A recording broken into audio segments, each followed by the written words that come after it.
हां, पुढे हा लेसन इकोसिस्टम कंटिन्यू करू आपण. इथे पेज नंबर 125वर आपण स्टार्ट करूया. जी ॲक्टिव्हिटी आहे ती नेट सर्च करावं लागेल.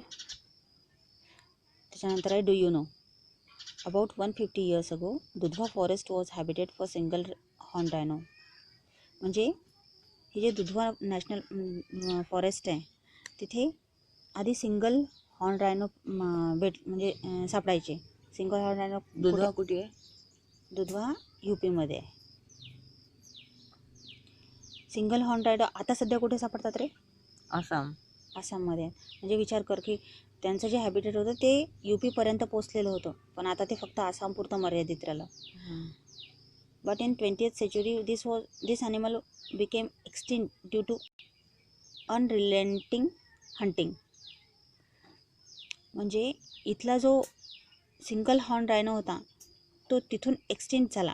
का झाला एक्सटिंक्ट तिथून? हंटिंगमुळे.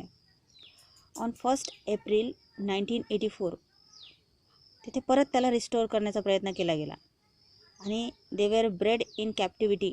ब्रेड म्हणजे प्रजाती हां, आणि कॅप्टिव्हिटी म्हणजे त्यांचं संरक्षण करण्यासाठी जी प्रजाती संरक्षित प्रजाती.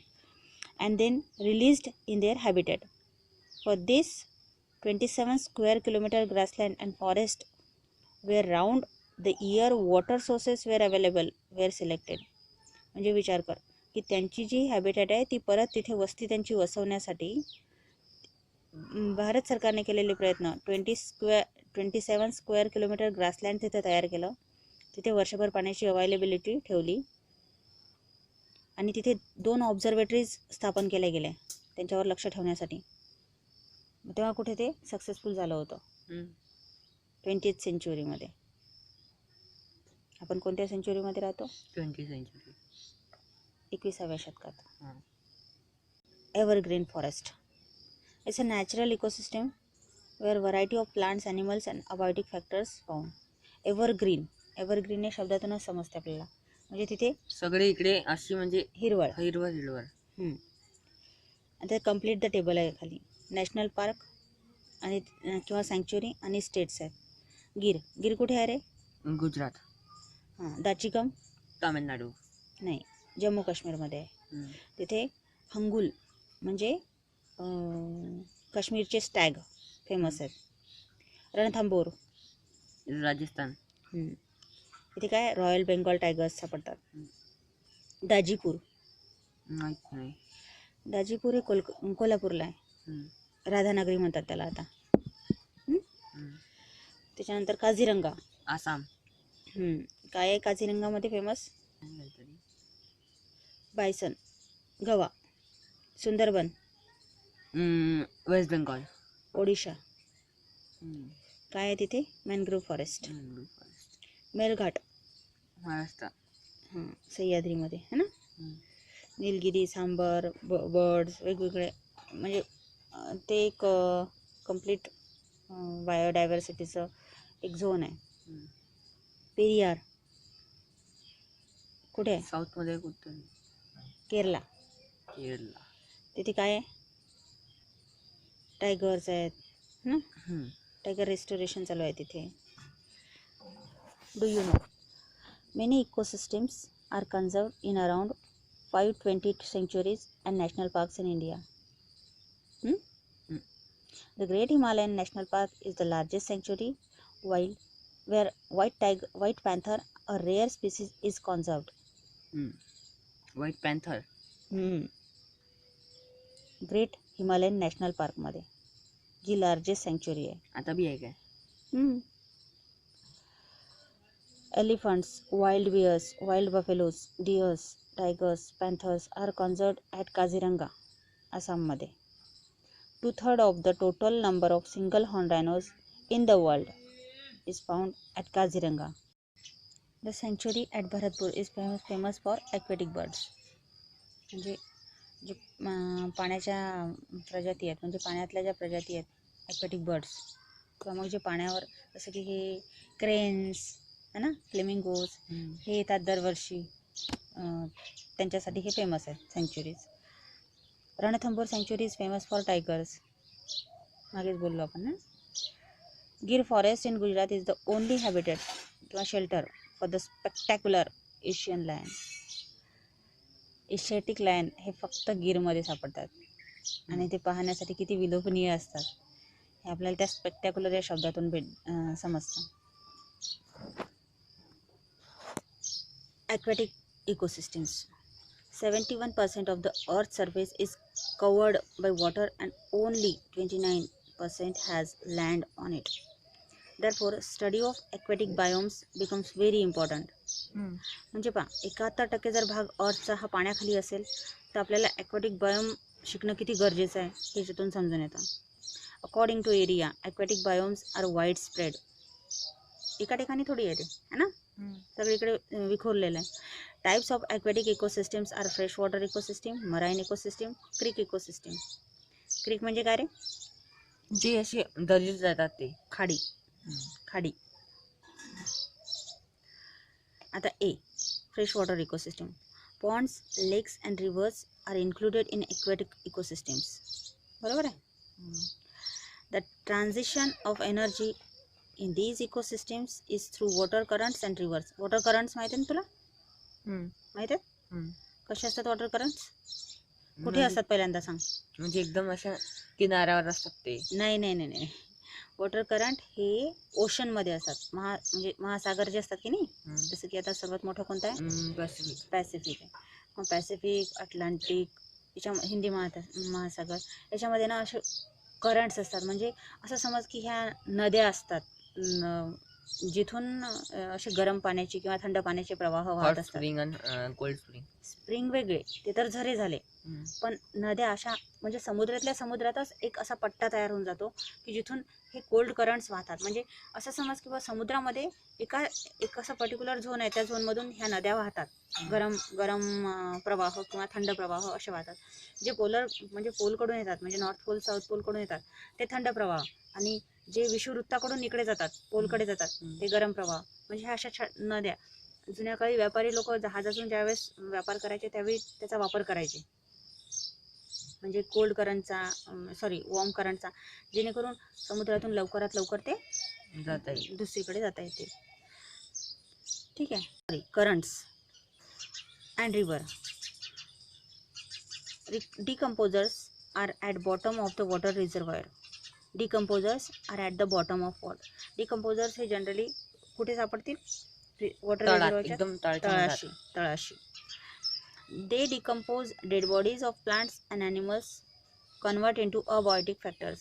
म्हणजे ज्यावेळेस एखादा व्यक्ती एखादा प्राणी मृत होतो त्यावेळी त्याचे तो तळाशी जाऊन बसतो. मग डिकम्पोज करणारे मायक्रोब्स तिथे प्रेझेंट असतात, ते डिकम्पोज करतात त्याला आणि त्याचं अबायोटिक फॅक्टरमध्ये कन्व्हर्जन करतात. तर खाली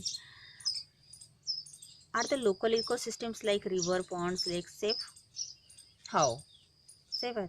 हो, कारण की हे जे मच्छीमारे असतात ते किनाऱ्यावर असतात आणि किराणा म्हणजे ओशियन याच्यात तिच्यात जास्त हे असते. रिव्हरला एवढा काही धोका नसते. रिव्हर, पॉन्ड्स याच्यात त्याला काही सेक्युरिटी असते. नाही, असं काही नाही आहे. तेही सेफ नाही आहेत. कारण रिव्हर, पॉन्ड्स, लेक्स इथे मच्छीमारी होत नाही का? ते कोणत्या दृष्टिकोनातून सेफ नाही आहेत माहिती आहे का? एक तर pollution.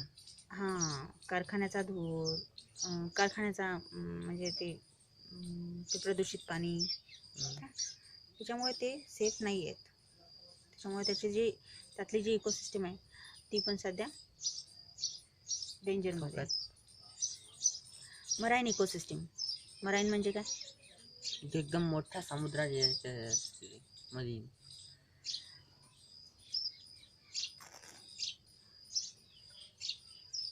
Marine ecosystem grow in these ecosystems. Marine plants grow in these ecosystems. Shallow water contains small fishes, prawns feeding on algae. आता मराईनचा अर्थ पहा, शब्दशः अर्थ पहा. मराईन म्हणजे काय? शॅलो वॉटर, म्हणजे जिथे पाणी उथळ आहे अशी इकोसिस्टम, जिथे स्मॉल फिशेस आणि प्रॉन्स काय? प्रॉन काय? मासा, एक प्रकारचा मासा. Feeding on algae. The central part of sea has less number of aquatic living organisms. Large fishes are secondary consumers. Ocean has a large amount of nutrients. Large fishes are secondary consumers म्हणते. म्हणजे first primary consumers कोण असेल तिथे? Prawns, algae. ते खातात आणि त्याच्यानंतर मग त्यांना मोठे प्राणी खातात. आणि त्यांना बी मग मोठे शार्क, वेल ते खाऊ शकतात. आणि ते डिकम्पोज करण्याचं काम मग खाली बसलेले तळाशी असलेले मायक्रोब्स करतात. Ocean has a large amount of nutrients. The bottom of oceans has more number of decomposers. Dead bodies of plants and animals, waste material are decomposed by bacteria. Think about it, पप्पा म्हणते.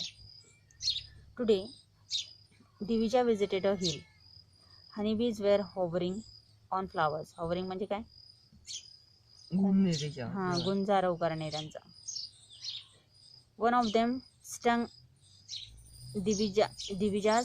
दिविजी's hand.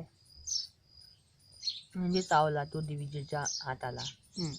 Divija was hurt due to that sting and said with anger that all the honeybees from the whole world must get destroyed. तिने course दिला त्यांना ना. Afterwards, she thought that what will happen if all honeybees are destroyed.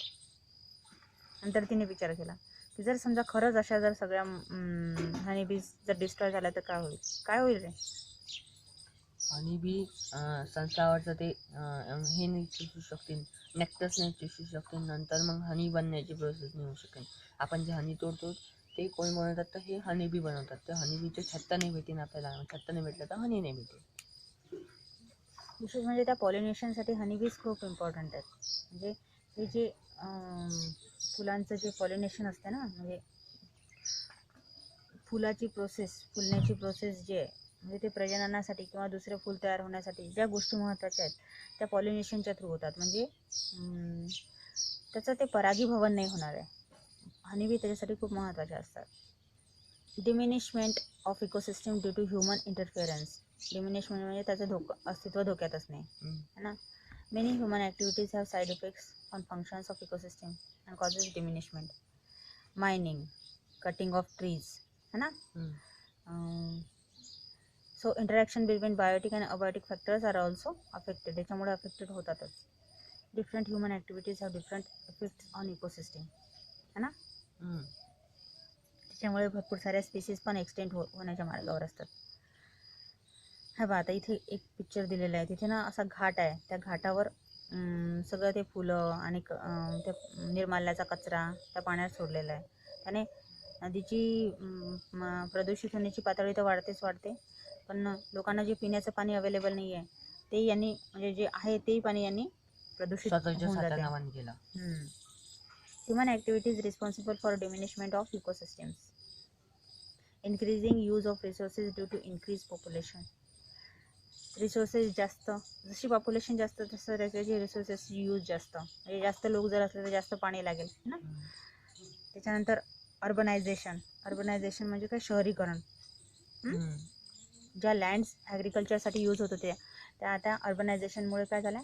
राहण्यासाठी use होऊन राहिल्या. साहजिकच आहे, त्याच्यावर ॲग्रिकल्चरचे क्रॉप्स येत होते. त्यावेळी लोकांना खायला तरी भेटत होतं. आता तर ते कमी झालं. म्हणजे कमी शेतीत आता जास्त उत्पन्न घेण्यासाठी आपण भाग पडलो. त्यानंतर इंडस्ट्रियलायझेशन अँड ट्रॅफिक है ना. त्याच्यानंतर टुरिझम, पर्यटन, त्यानंतर लार्ज डॅम्स. ह्या सगळं काय आहे? जमीन कमी म्हणजे जे त्यांचं नॅचरल जमिनीमध्ये जे प्लांटेशनची प्रोसेस आहे ते कमी होण्यासाठी ह्या सगळ्या गोष्टी कारणीभूत ठरून राहिल्या. त्यानंतर वॉर्स. अल्टिमेटली वॉर हे तर एकदम म्हणजे एक डिस्ट्रक्शनचं सर्वात मेजर कारण बनून राहिलं वॉर्स. म्हणजे एखाद्या जागी अशी बॉम्बिंग करून टेस्ट करणे, याच्यात बी खूप हे होते. कारण तिथली लँडही डिग्रेड होऊन जाते आणि तिथं वातावरणही. आपली भारत सरकार जे डिग्रेड जमीन आहे तिथंच टेस्ट करते, म्हणून आपल्याला काही धोका नाही. म्हणजे आपल्या इकोसिस्टमला काही धोका नाही. म्हणजे राजस्थानमध्ये जे पोखरणमध्ये केलेलं आहे, ॲक्च्युली पोखरणचा भाग जो आहे तो राजस्थानमधला डेझर्ट एरियाच आहे. म्हणजे असंच जर तुम्ही पर्यावरणाला अनुकूल जर गोष्टी केल्या तर पर्यावरण सोबतच देतं है ना.